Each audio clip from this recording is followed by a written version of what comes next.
y Sergio quisieron tener una charla conmigo y yo les retruqué proponiendo una entrevista. ¿Por qué? Porque quería saber más de su trabajo y porque para mí una entrevista siempre puede ser el principio de una conversación en el tiempo o de una colaboración.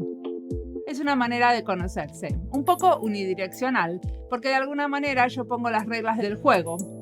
Pero me encanta cuando la entrevista se vira y los entrevistados me empiezan a preguntar.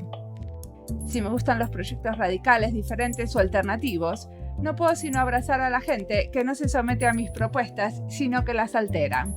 También a veces creo que la gente quiere hablar conmigo porque lo que en el fondo quieren es que los entreviste. Este no era el caso de Edurne y Sergio, que creo hubieran preferido una charlita sin micrófonos.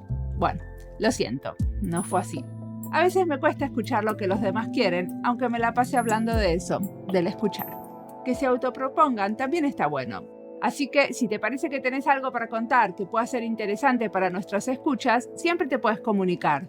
Pero cuando se comunican conmigo y no tienen ni la más pálida idea del contenido del podcast, entonces me produce un poco de fastidio. Bueno, vamos al episodio de hoy. Edurne y Sergio trabajan en diseño en el INTA, el Instituto Nacional de Tecnología Industrial de Argentina. Sus proyectos tienen el foco en la gente y la justicia social. En este episodio vamos a hablar de tecnologías sostenibles y colaboración con comunidades campesinas del norte de Argentina. Mi nombre es Mariana Salgado, esto es Diseño y Diáspora.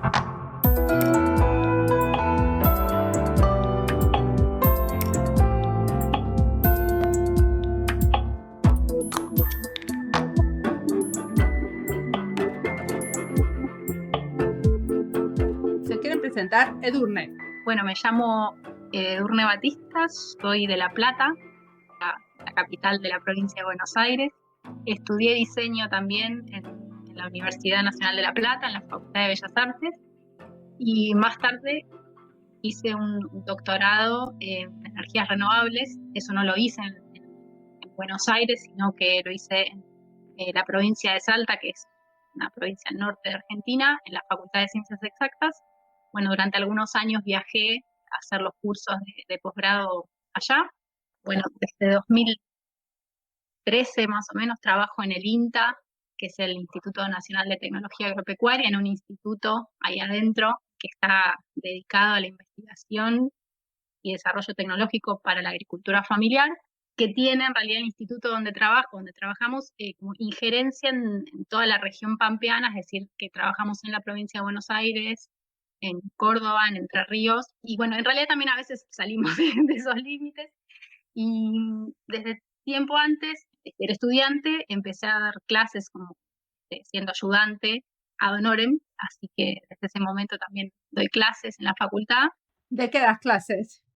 Ahora doy clases de la materia tecnología, que es una materia que está en quinto año. Es una materia troncal de todos los años, pero yo estoy en el último año, tecnología de diseño industrial. Así que eso así como muy breve mi presentación. ¿Y cómo se te ocurrió ir a estudiar a Salta? Medio raro, sí, porque en el último año de diseño está buenísimo. industrial... Solo que me da mucha curiosidad cómo aparece la idea. Sí, a mí también lo miro para atrás y también. En el último año del taller de diseño en la facultad, en ese momento todavía vos podías elegir qué tema trabajar, ¿no? Como para terminar. Sería como una especie de tesina donde trabajabas todo el año y a mí en ese momento me había interesado todo el tema de energías renovables porque me parecía como un campo que estaba todo por hacer y en donde, si bien veía que había mucho desarrollo tecnológico, muchos equipos, artefactos, lo que encontraba que había desconocimiento de las personas y como eso, como un vacío en la relación entre esos artefactos y personas, ¿no? Entonces me parecía que había como un campo para trabajar interesante. Bueno, trabajé sobre cocinas eficientes a leña, al final quería trabajar con biogás, pero como claro, era tan nuevo en ese momento, creo, no sé, 2009 más o menos, que bueno, al final fuimos como por la más segura que eran las cocinas a leña, en donde teníamos como más trayectoria. Y bueno, y así arranqué a interesarme por esos temas, pero siempre no desde un punto de vista tan técnico, sino más como pensando en esa relación entre usuarios y artefactos. ¿Y vos, Sergio, sos diseñador también? También soy diseñador, nací en un pueblo de acá de provincia de Buenos Aires, Bragado, pueblo agrario, ganadero. me vine a estudiar acá a La Plata, conocí la carrera por el hermano de un amigo y vine y me quedé a vivir acá. Me recibí también en la misma facultad que comentaba Edurne. Después hice una maestría en la Universidad de Bolonia sobre desarrollo local y en esa maestría conecté el diseño con el tema de innovación, con maquinaria agrícola y con desarrollo local. Y cuando volví a estudiar, entré a trabajar en el INTA, en el mismo lugar donde escribe Edurne. Eso fue fines de 2009. O sea que también estás en el INTA. También estoy en el INTA, sí. Y en la universidad estuve hasta hace algunos años, que me tomé una licencia, dando clase, y ahí inventamos una cosa ahí media, una conexión entre el INTA y los temas que abordamos desde el INTA y los temas que se trabajan en la universidad en los últimos años. Te voy a contar algo que no sabes de mí, pero yo pasé varios veranos en Bragado porque mi papá construyó unos edificios de Fonavi, del Fondo Nacional de Vivienda, que están ahí en Bragado. Entonces, mi papá iba y venía y algunos veranos pasé en Bragado, en el club de Bragado, nadando, eso me acuerdo. En el Bragado Club, ahí al lado del acceso. Claro. Mirá vos. Que debe ser el mismo club que vos ibas, ¿no? El mismo y el único. El único, totalmente. Mirá vos. Bueno, tenés la suerte de conocer Bragado, entonces. Sí. Muy bien. Que es un pueblo. Bueno, perdón, si yo me acuerdo que yo decía pueblo y la gente de Bragado se enojaba. Es una ciudad en la provincia de Buenos Aires. Obvio, porque somos como 40.000 contando todos los cuarteles, sí, obvio. Muy bien. Y entonces, ¿qué tipo de proyectos son los que más los entusiasman de los que están haciendo en el INTA? En realidad como que todos tienen una misma, o al menos desde mi perspectiva, como que todos tienen una misma génesis, que son temas que están ahí, que en muchos casos son injusticias, reúnen muchas injusticias, que están generalizadas para la mayoría, ¿no? Digamos, injusticias en los modos de trabajar, injusticias en los modos en que se pagan los trabajos, injusticias en el sentido que hay gente que no puede acceder a determinados alimentos que se producen ahí cerquita por las formas en que estamos organizados como sociedad. Digamos, hay un elemento común en muchos de los temas que trabajamos que están asociados a eso.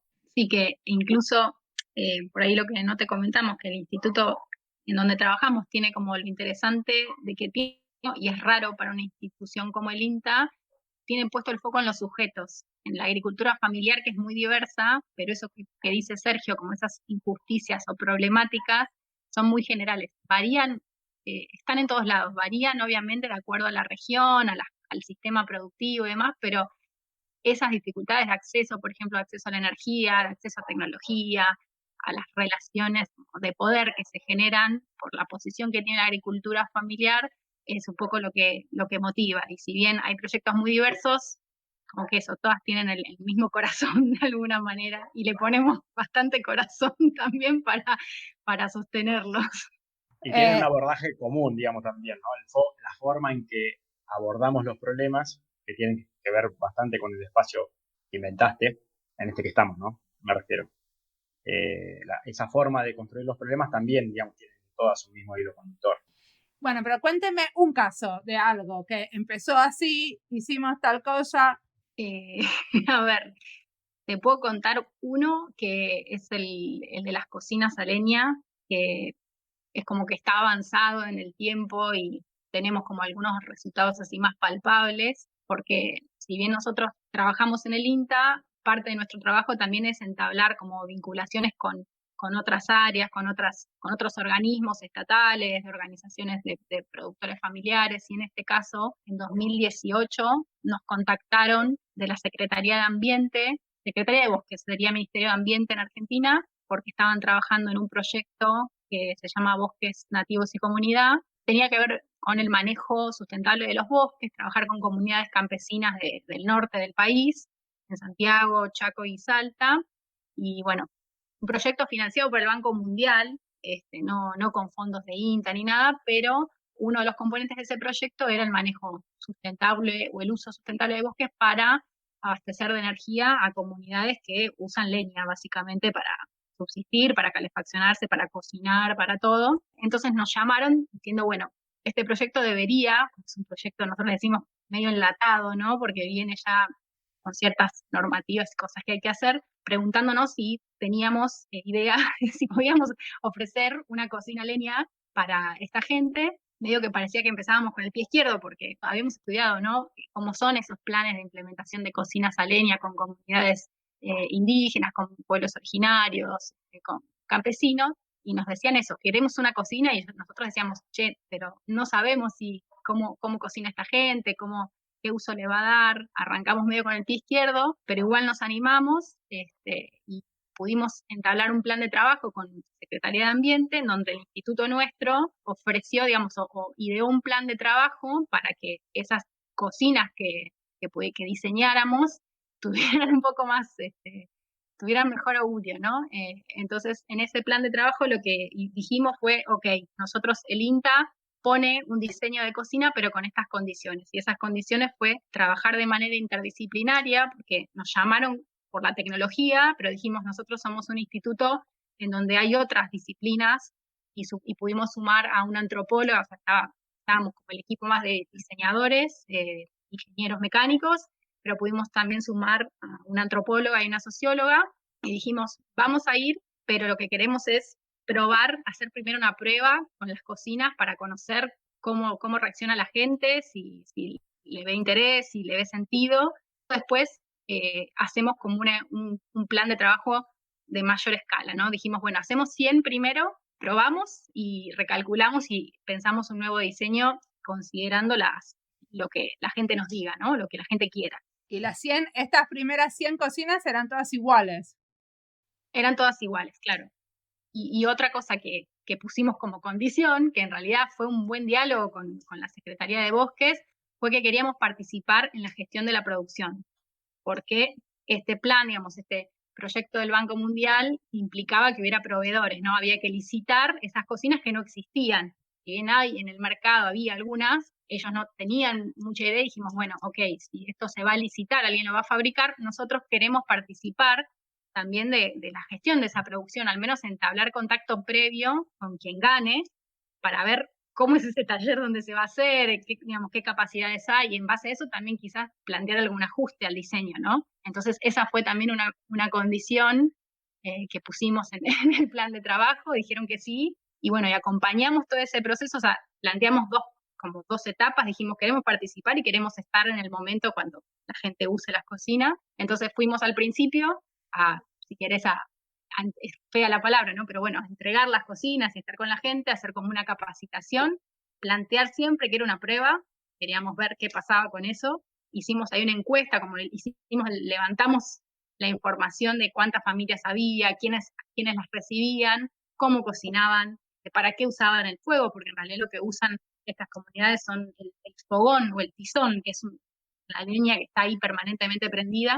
Y fuimos después para ver qué había pasado después con todas esas cocinas, y estuvo buenísimo también siempre plantear que nosotros no íbamos con una cocina que les iba a resolver, iba a modificar sus prácticas, sino que queríamos sumar una opción más, ¿sí? Porque en el marco del instituto, de la investigación que hacíamos, habíamos encontrado, identificado que como uno de los problemas, uno de lo que de lo que se necesitaba en materia de energía para la agricultura familiar era las opciones, ¿no? Diversificar lo más que se pudiera los tipos de artefactos y fuentes de energía posibles, ¿no? Entonces fuimos por ahí. ¿Por qué diversificar el tipo de artefactos? Si vos le entregabas una cocina y esa cocina era para cocinar y supongo que también para calentar la casa.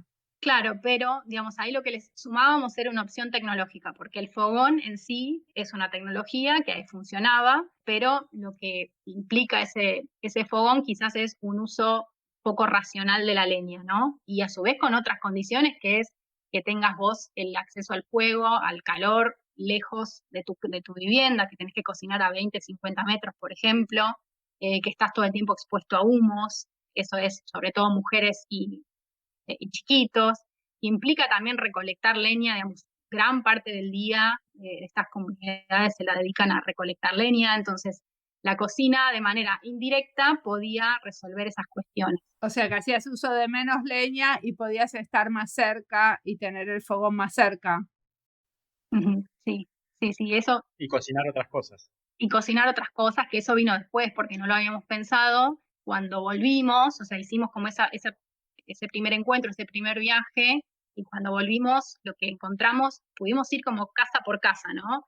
Encontramos distintos usos de esa cocina, muchas mujeres que directamente ya se habían fabricado sus propios artefactos, habían fabricado sus bandejas para usar en esta cocina, que nosotros la habíamos pensado para cocinar guisos, ¿no? Como cocinar en olla. De hecho, la cocina venía con olla, esa fue otra de las cosas que dijimos que había que entregar. Y bueno, muchos ya la habían adaptado, se habían generado como sus atizadores, como todos sus instrumentos. Algunos, por ejemplo, generaron espacios nuevos. En una de las casas a las que fuimos, Ana, me acuerdo, se había armado una cocina directamente, un espacio de cocina, se había colgado sus cucharas, sus ollas, en un espacio que no existía antes de la cocina. Muchas también nos decían que la usaban porque era bonita, digamos, ni siquiera nosotros pensábamos, ¿no?, que eso iba a ser eficiente, que iban a recolectar menos leña, y después aparecen como otros sentidos que no los habíamos pensado. Y bueno, a partir de ahí, o sea, esas ¿Y no primeras encontraron 100. nadie que la dejó tirada en afuera y nunca la usó? Sí, lo que pasaba también es que, digamos, por ahí, lo que pasa en la ruralidad también es como que el afuera y el adentro, en las viviendas, como lo que es la parte de afuera y la parte de adentro, como que está medio difusa. Entonces, algunas familias no la querían instalar porque no la querían arruinar o porque la iban a tener que dejar afuera, entonces se iba a arruinar. Pero en general, digamos, lo que encontramos, hicimos como esa línea de base, como el antes y el después, y encontramos que más o menos el 80% la estaba usando en un periodo muy cortito, ¿no? Es difícil de evaluar, pero la estaban usando, y con lo que sí la estaban usando de muy diversas formas, no como las habíamos pensado inicialmente. También empezaron a usar astillas de la actividad forestal que tenían, y nos propusieron mejoras, sobre todo decir, bueno, la queremos, pero habría que incorporarle una mesada, todas estas cosas que nos fabricamos nosotros, las tendría que incorporar. Entonces todo eso lo tomamos para encarar esa segunda fase y después sí producir como mayor cantidad. Pero eso fue en 2018, esas primeras 100. Ahora estamos en 2021 y la semana pasada hablamos con uno de los proveedores de estos fabricantes a quien visitamos, y hoy van más o menos 1.700. O sea, es bastante, por lo menos para comunidades este, rurales, dispersas. Al principio se querían hacer 8.000, pero ni siquiera había tanta gente en el proyecto. Así que desde 2018 hasta acá hubo varias licitaciones, hicimos cambios en el medio también, adecuamos algunas cuestiones porque faltaban materiales o por resoluciones así, incluso en manos de los fabricantes, porque les resultaba mejor, más sencillo. O sea, que no es que hay una cocina igual, pero sí fue incorporando todas estas cosas. eh, y realmente como que también hubo ahí mucho apoyo territorial para que sucediera, ¿no? Porque nosotros no conocíamos a las comunidades. ¿Qué quiere decir apoyo territorial? Que los gobernadores o las autoridades del lugar los invitan especialmente a ir.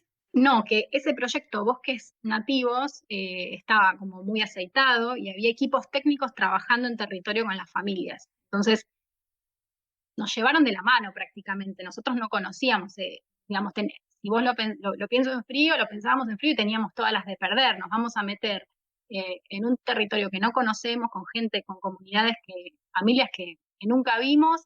Llevamos una cocina que no pidieron, porque no la habían pedido a la cocina. De hecho, querían un carrito para transportar leña, no querían una cocina. Entonces, teníamos las de perder.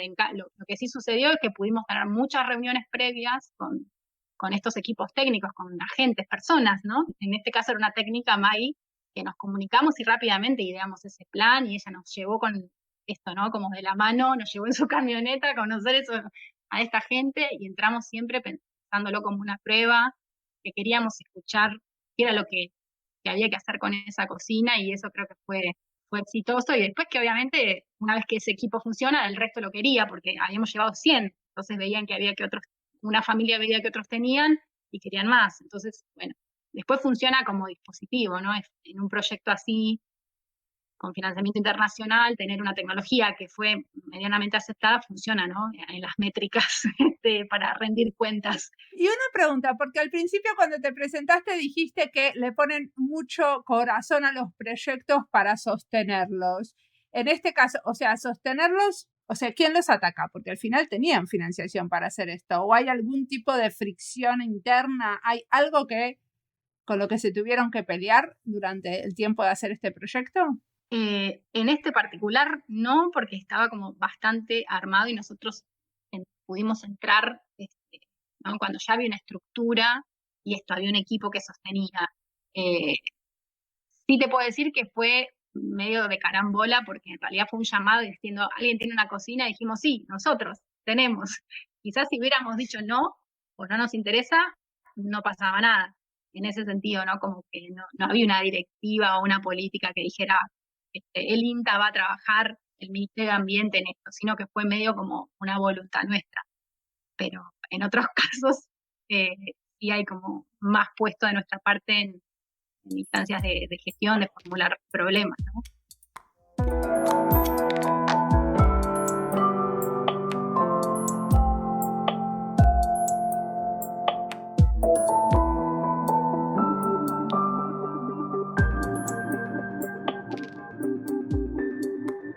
Edurne y Sergio dicen que son muy poquitos para los problemas que abordan, porque son problemas estructurales de larga data. Y eso es verdad. En general, cuando una trabaja en una organización grande que existe hace mucho, es así. Te pones a investigar por qué se toman las decisiones de una manera en particular y ves que hay problemas estructurales de larga data. Ese famoso ejercicio que hacemos los diseñadores de los 5 por qué sirve. No sé si lo conocen. La idea es preguntar 5 veces por qué.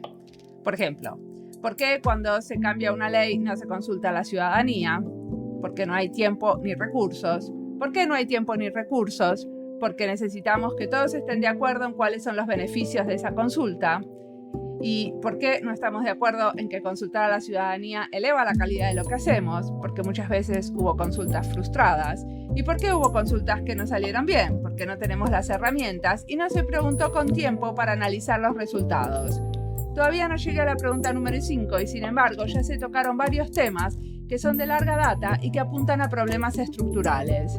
Y siempre se puede ahondar más y entender que muchas cosas se hacen porque siempre se hicieron de una manera. Entonces no está planeado ni el recurso ni el tiempo para cambiar las maneras de lo que hacemos. Este fue un caso ficticio. Pero a veces se pueden dar pasitos y esos pasitos nos dan algo de esperanza, que quizás algo esté cambiando. Sigamos escuchando a Edurne y Sergio, que pueden contarnos más sobre los cambios en las organizaciones.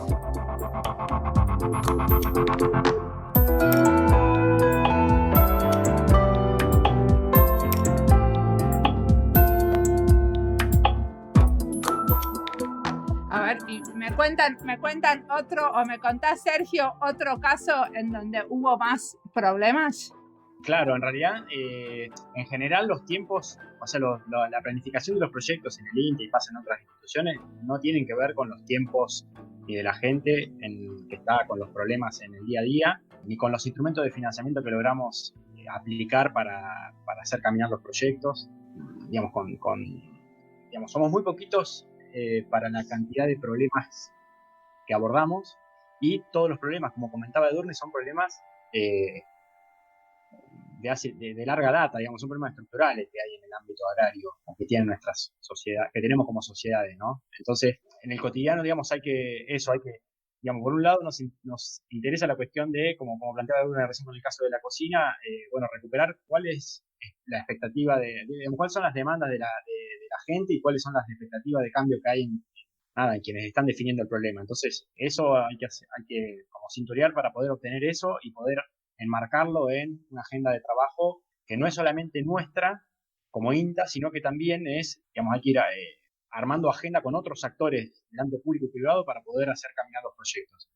Porque los proyectos en algún momento se encuentran con la dimensión normativa que hay que discutirla, adecuarla o dar cuenta de que la solución que se propone se encuadra, porque en algún momento hay que inventar líneas de financiamiento para que una vez que se validó técnicamente y y socialmente una solución, exista línea de financiamiento para que la gente pueda acceder. Estamos hablando de, en general, organizaciones o familias descapitalizadas que requieren de la presencia del Estado para poder, acceder a determinados bienes o a determinadas tecnologías. Entonces, ahí en ese cotidiano, por momentos nos sentimos que, y también el arrimarnos a vos, ¿no? Por momentos nos sentimos con que estamos visualizando un montón de aspectos que hacen a la solución de un problema, e identificamos que el resto de los actores que logramos convocar y asociar, digamos, a los proyectos, en realidad también se conectan a la propuesta o se suman al proyecto por algún aspecto en particular, que lo hacen muy bien, que le es funcional al proyecto para que avance, pero que no están visualizando de manera sistémica todo lo que tiene que suceder para que frente a un problema estructural aparezca una... Sí, como que están tirando cada uno para su lado y que no ven que en realidad vos lo que tenés que hacer es llegar a algo que es bastante consensuado. Sí, ni siquiera tiene que ver con la tensión en con ¿cómo es? intereses distintos, ¿no? Con intereses distintos, sino con que cada uno está viendo, digamos, algún aspecto particular. Por ejemplo, no sé, hay algunos proyectos que están vinculados con el área de tecnología de alimentos de INTA, ¿no? Y el área de tecnología de alimentos de INTA es un instituto, digamos, también particular que se enfoca en la tecnología de los alimentos y hacen recontra bien ese laburo. Pero, digamos, el hecho de sacar, digamos, recortar el problema que visualizamos en el campo para, por ejemplo, con envases para abastecimiento de hortalizas frescas en los circuitos, digamos, periurbanos. O en el caso de la leche, digamos, de validar una tecnología para dar cuenta de que se puede procesar leche de determinada manera. Ese recorte es tarea nuestra, digamos, de hacer el recorte, de llevarlo al ámbito más duro de investigación y desarrollo, obtener resultados, hacer dialogar esos resultados con el proyecto, con la gente, con las otras instituciones, con los ámbitos donde se legislan las normas. Digamos, a eso nos referimos con estar visualizando frente a un problema y armonizando agendas de trabajo, ¿no? Sí, más toda la pata productiva que, como decíamos antes, por ahí en estos años muchos de los proyectos llegaban a una instancia de validación, hablando de tecnología, ¿no? Es decir, bueno, en el caso de la pasteurización de la leche, teníamos un equipo que fue probado, testeado, pero después, para que ese equipo efectivamente le llegue a las personas, hay que gestionar y pensar un plan para su escalado, ¿no? Entonces eso implica otro trabajo, de buscar proveedores o de generar esa red de proveedores para que lo puedan fabricar, después buscar financiamiento. ¿Y ustedes están en todo? ¿Están desde el desarrollo de esa tecnología hasta lo de gestionar y pensar en plan cómo escalar la tecnología para pasteurizar la leche? Exacto. Ahí está el problema. Que están en todo el proceso, pero para mí está bueno que también haya diseñadores en todo el proceso. Sí, digamos, en algunos casos nos gustaría que, y recuperando otro de los puntos que planteas, yo me escuché tu charla anoche, por eso tengo tantas charlas. Yo también. ¿Qué charla escucharon? La de elecciones públicas. Ah, ok. Digo, ahí nosotros estamos esperando, digamos, en algunos proyectos que efectivamente haya un traspaso y que lo tome alguien y diga, che, esto está buenísimo. No porque lo hagamos, porque no hacemos nada solo, digamos, está buenísimo porque son procesos muy colectivos en la toma de decisiones, ¿no? Si bien participamos, digamos, en el día a día en la gestión, después no estamos solos en las decisiones, son muy consensuadas. Y nos gustaría que en muchos casos suceda que nos encontramos con un interlocutor que diga, che, esto lo tomamos y va solo. Y vas, claro. En muchos casos nos damos cuenta que si no lo hacemos nosotros, no lo hace otro, ¿no? No, y que si encima se lo entregás a alguien prematuramente y el otro no tiene ganas, es como le tiraste la pelota y así, se cayó y nadie lo tomó. Y entonces el proyecto se quedó huérfano o estancado porque el otro te dijo, sí, está buenísimo, pero después no se hizo un espacio para desarrollarlo en su agenda. del cotidiano, como vos decís. Exacto. Eso creo que es lo que no pasó con las cocinas, que de alguna manera había toda una estructura armada, que entonces nosotros hoy ya no participamos directamente, ¿no? Las cocinas, yo digo las cocinas como ese proyecto sigue, funciona y ya tiene una lógica que anda solo. Sí nos contactamos con los fabricantes, con la técnica que está en terreno y nos cuenta cómo va, pero le pudimos de alguna manera como soltar la mano y sabemos que va como por buen carril, porque además de que hizo sentido, porque realmente como que hubo alguien del otro lado que lo pudo atajar. En otros casos no sabemos, estamos como en esa disyuntiva, si es que son proyectos que todavía están inmaduros, como vos decís, quizás es que no están del todo listos para pasárselos a otro, o que a veces estamos sosteniendo demasiado las cosas, digamos, no la tenemos muy clara todavía, estamos en ese momento. Bueno, pero también puede ser al revés. A mí me pasa de que me dicen, bueno, muchas gracias, Mariana, se acabó tu trabajo.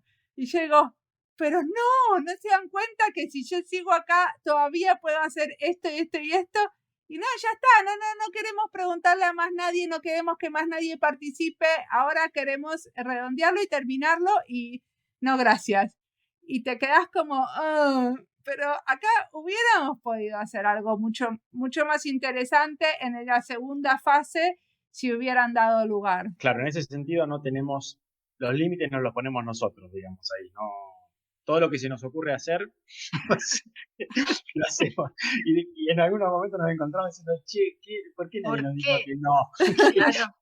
Cuando se nos ocurrió hacer esto, sí. Sí, en donde ya generaste esas expectativas, ¿no? Porque ya estás comprometido con las personas. Sí, quizás hubiera estado bueno que nos digan que no. O sea, lo que tiene de bueno es que tenés como mucho lugar para experimentar y para probar formatos, digamos, o formas de trabajar distintas, pero a veces nos damos cuenta que por ahí nos damos la cabeza contra la pared, porque como son todas cosas nuevas, siempre estamos. Claro, pero bueno, a mí me dicen que no porque no quieren probar más, porque quieren, este documento lo sacamos así. No, pero todavía podríamos consultar y yo les hago unos talleres para ver si, qué sé yo, este grupo de ciudadanos está. No, está bien así. Claro. Entonces, se puede aportar algo al proceso en un momento, pero no podés influenciar como la totalidad. Eso a mí me pasa también. Y hay veces que cuando es así, también, bueno, o sea, si no puedo influenciar, me voy del proyecto porque no tengo más nada que dar. Claro. Que hay algo que creo que es lo que nos motiva en el día a día, que es lo que nos vuelve de la gente con la que trabajamos, digamos, que eso que nos vuelve, en general siempre es bueno, ¿no? En cualquier, digamos, en distintos estadios de los proyectos. Eso que nos vuelve es bueno, entonces le encontramos sentido a lo que hacemos, no es que estamos desconformes con el cotidiano, digamos. Sí, lo que sí han ido cambiando las preguntas, ¿no? A lo largo del tiempo han ido cambiando las preguntas porque hemos ido abordando distintos problemas, ¿no? Esto de la dimensión productiva, del escalado de los proyectos, de la producción en serie, de incorporar a los actores productivos que están en el ámbito urbano con el abastecimiento de equipamiento, de tecnología para el ámbito rural, es un tema relativamente nuevo en nuestra agenda. Estamos vinculados con un montón de empresas, con un montón de privados en los distintos proyectos, y ahí tuve un aprendizaje que por momento tampoco es agenda del INTA, sino que es agenda de otros organismos, pero como somos diseñadores y trabajamos con ingenieros, estamos metidos también en eso, y el INTA tampoco entiende muy bien, está bien, digamos, ese mundo, esa dimensión. Claro, porque además de que somos en el INTA somos pocos diseñadores, sucede esto que quizás muchas veces, o lo que nos pasaba, ¿no? Que con algunos proyectos llegábamos, y por eso eran otros los problemas, nos preguntábamos qué aporte podíamos hacer, ¿no? En general, desde el diseño, desde la disciplina del diseño, cómo podíamos aportar a tal o cual problema. Medio que ya verificamos que lo podemos hacer, ¿no? Porque nos vuelve, ¿no? Esa respuesta con cada equipo que probamos, que se diseña, que logramos hacer un prototipo, funciona, y después bueno, ahora queremos un poquito más y queremos pensar en cómo eso efectivamente llega y se escala, ¿no? Porque las cocinas o los envases, no puede haber uno. El problema lo identificamos en grupos grandes o muchas regiones. Bueno, ¿cómo hacemos para que eso realmente llegue? Ahí nos tenemos que dar una estrategia de escalamiento, que es la que un poco estamos transitando con todos los problemas que eso trae para un instituto de investigación que y para una institución que no está, o al menos en los últimos años, 30, 40 años, no ha estado tan aceitada en pensar en el escalado de tecnologías, ¿no? Máquinas, artefactos, por ahí sí más vinculado a los granos, ¿no? Porque es un instituto de tecnología agropecuaria, pero no tanto a equipos.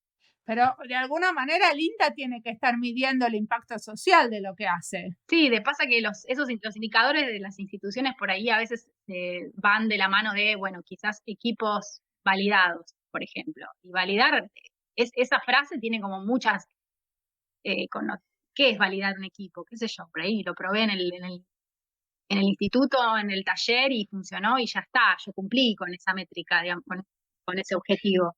O sea, las instituciones también tenemos algunos problemas estructurales que, digamos, nuestra agenda de investigación está primarizada, igual que la actividad productiva del país, digamos, de la dictadura para acá se desarmaron muchas líneas de investigación que tenían como propósito generar soberanía tecnológica, digamos, vinculado a de qué nos alimentamos, cómo, quién produce eso, como que digamos, estamos en una institución que como herencia esos problemas, ¿no? Entonces, bueno, digamos, los casos, o algunos casos, en cierta medida, también van forzando a volver a rediscutir bueno, qué estrategia nos damos frente a un producto que es necesario de manera masiva, pero que el privado que lo debería tomar no existe o porque, no sé, digamos, hay un proyecto que es un tractor de baja escala, de multipropósito.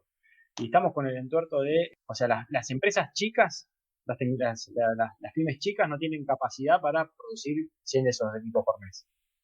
Las empresas grandes no tienen ningún incentivo económico para hacerlo porque venden una máquina grande y ya ganan lo que ganarían vendiendo 300 por mes. Y el problema es un problema que afecta al 60% de los establecimientos agropecuarios de la gente, que no tienen unidades para motorizar todo a mano. Entonces, pero lo que vos estás diciendo, Sergio, para mí está bueno que la estrategia no sea una estrategia que viene de arriba para abajo y que los jefes quieran armar una estrategia y se la impongan a ustedes, sino que los casos en los que ustedes están trabajando abren las puertas para hablar de estrategias y de cuál tendría que ser la manera de medir el impacto del INTA y o sea... Somos más optimistas que nosotros. Si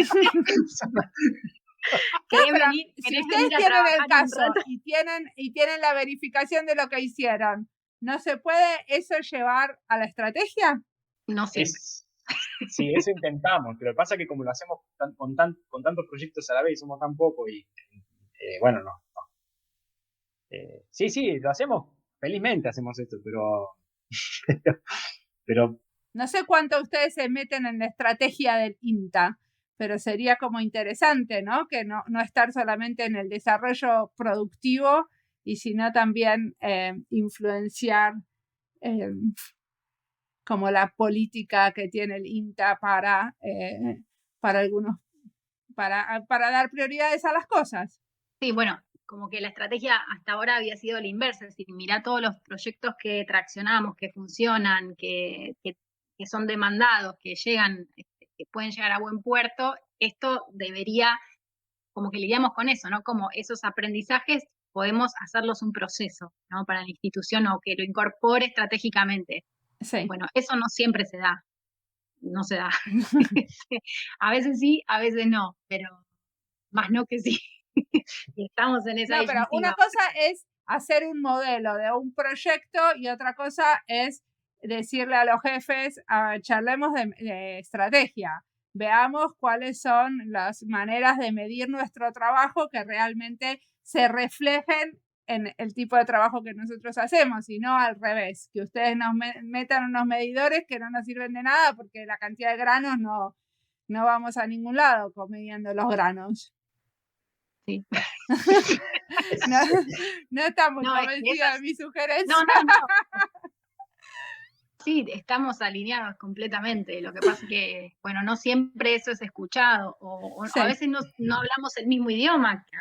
Lo que para nosotros es una estrategia, para esos jefes o esas áreas de la institución que están más arriba no son lo mismo. Entonces, a veces como esa dificultad en la comunicación creo que nos impide. O sea, lo visualizamos e incluso pensamos, bueno, a ver, X cantidad de proyectos que se armaron, esto por ahí implica generar un área nueva de trabajo, generar como Estructura, capacidades, que vaya. estructuras adentro de la organización que, bueno, que no siempre son atendidas y por eso siempre hay como que terminamos absorbiéndonos nosotros, que tampoco, que como cada proyecto es nuevo, tampoco es que la tenemos súper clara. No, y aparte la realidad es que cuando uno es bueno trabajando adentro de los proyectos, nadie te quiere correr de ahí para venir, hagamos un proyecto de estrategia interna, que, o sea, que cuando vos estás de cara al campo, ¿no? De cara, o sea, estás mandando soluciones y sos muy bueno en eso.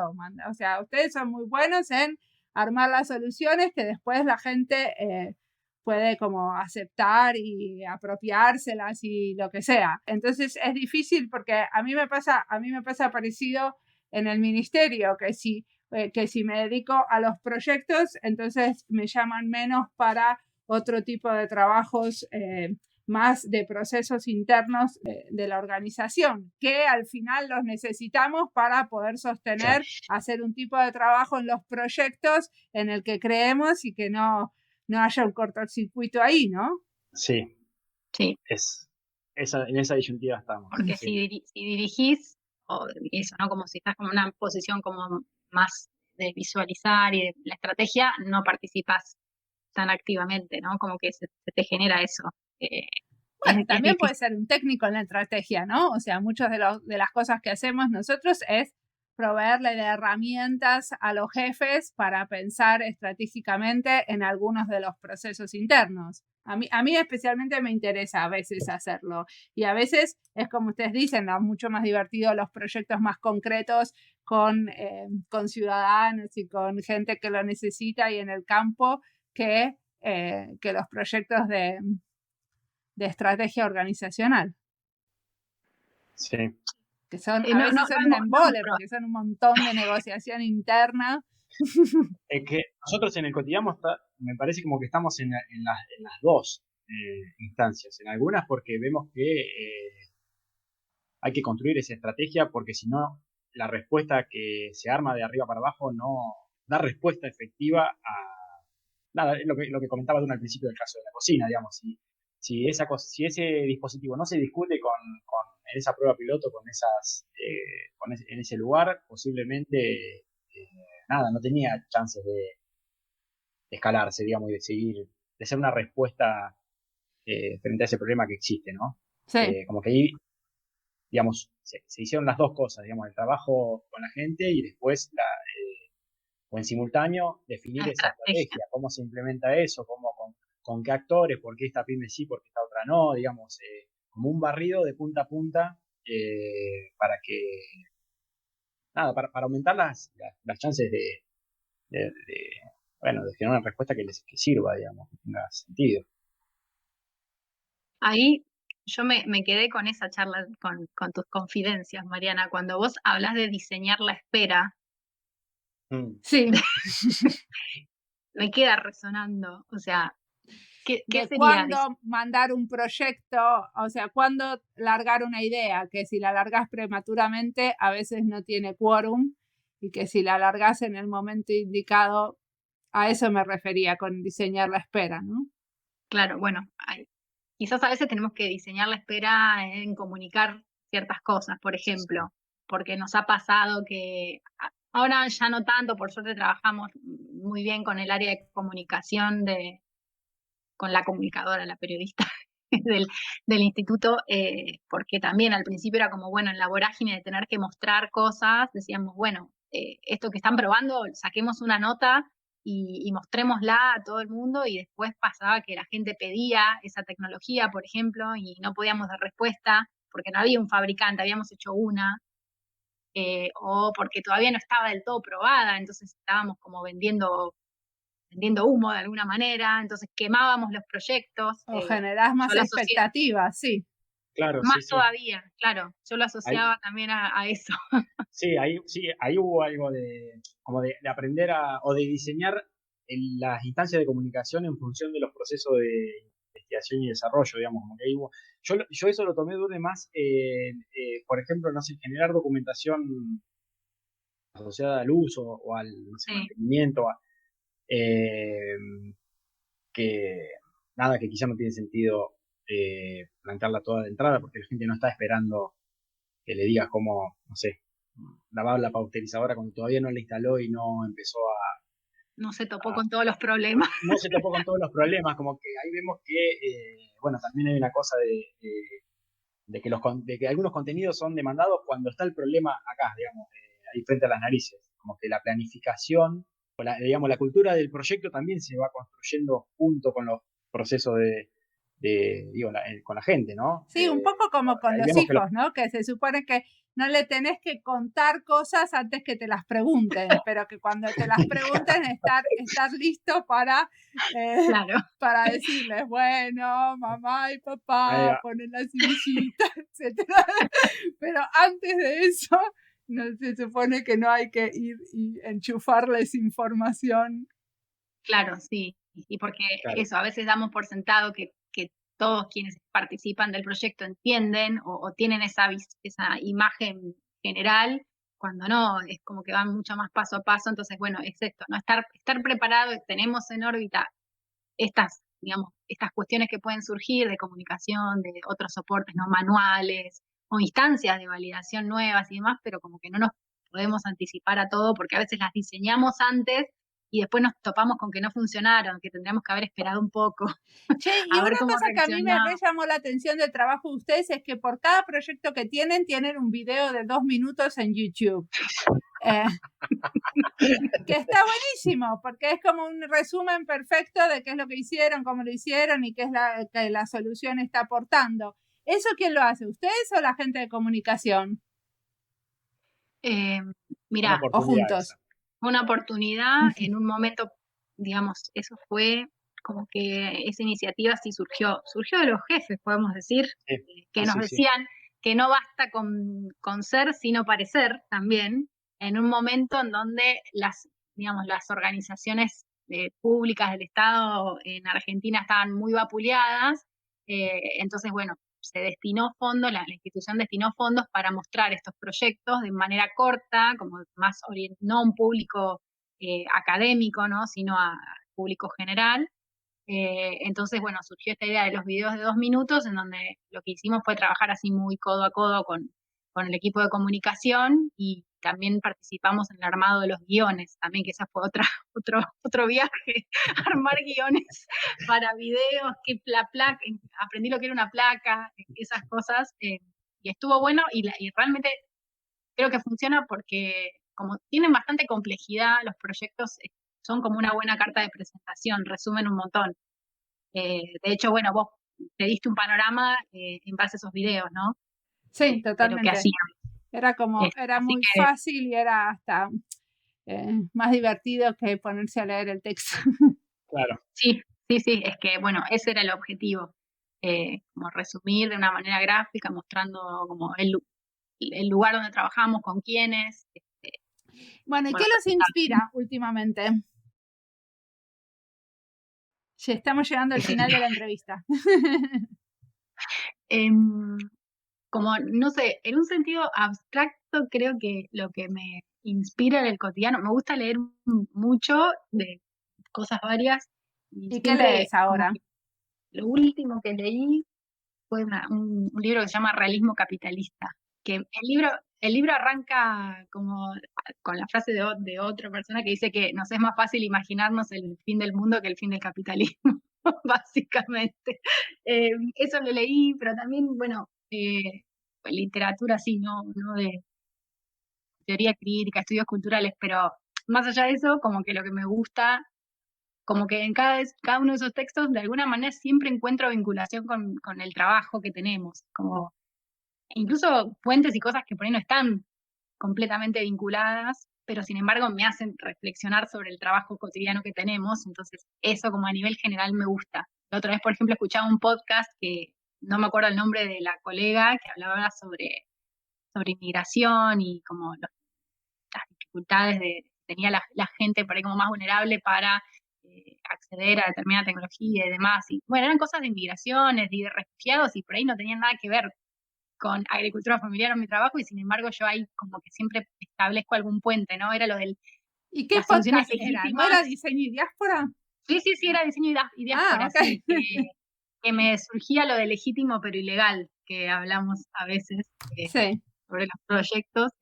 Entonces eso como que en general lo hago de manera medio compulsiva e irracional. Siempre estar encontrando, no sé, en un artículo del diario encuentro una vinculación con mi trabajo. No sé, si es para terapia, está buenísimo. No, al contrario, no sé. Está bueno que las cosas te resuenen y no tengan que todas tener el mismo formato ni claro. tener que ver con el trabajo. ¿Y a vos, Sergio? No, yo por ahí como decía algún rato, me parece que lo que como que me inspira es lo que vuelve vía una llamada telefónica de un productor o un mensaje de WhatsApp o una foto o lo que cómo se desarrollan las ideas, ¿no? De las que participamos, cómo son apropiadas y reproducidas. Eso me parece que, volviendo de nuevo al caso de las cocinas, cómo usaron las cocinas o cómo, digamos, eso que vuelve y con las preguntas que vuelven y con los peros, eso me encanta y da gana porque le encuentro sentido a lo que hago, ¿no? Tanto lo que me divierte como lo que no me divierte, ¿no? Como cualquier trabajo, pero en general me divierte. Así que creo que está ahí. Está bueno cuando alguien te da una devolución de algo que no te divirtió nada hacer. Que para el otro fue importante. Sí. Pero bueno, a veces me pasó de que me dieron una devolución por algo que a mí me pareció una burrada que alguien me dijo que tenía que hacer y dije, bueno, está bien, si a alguien le sirvió al final. Valió la pena. Sí, o de cosas de trabajos tediosos, no sé, por ejemplo, con el proyecto de la pasteurizadora, y trabajamos haciendo cada cosa, pasando, por ejemplo, los documentos de las personas que participaban, era re tarde de la noche, y yo decía, ¿por qué estoy haciendo esto? Y después cuando ves las fotos de la gente usando las cosas, y que después le surgen unos problemas que ni te habías imaginado, o le asignan un sentido mucho mejor del que vos habías creído, ahí dices, ay, bueno, qué bueno que me quedé pasando todos esos DNI a la noche, porque vale la pena. Pensá, ¿cuánto trabajo hubo de cuánta gente detrás de ese sallín que está lleno ahí en un rincón remoto de Argentina? Eso es. Sí, eso es muy gratificante. Está buenísimo. Bueno, muchísimas gracias por la entrevista. Gracias por hacernos pensar y cuestionarnos el trabajo.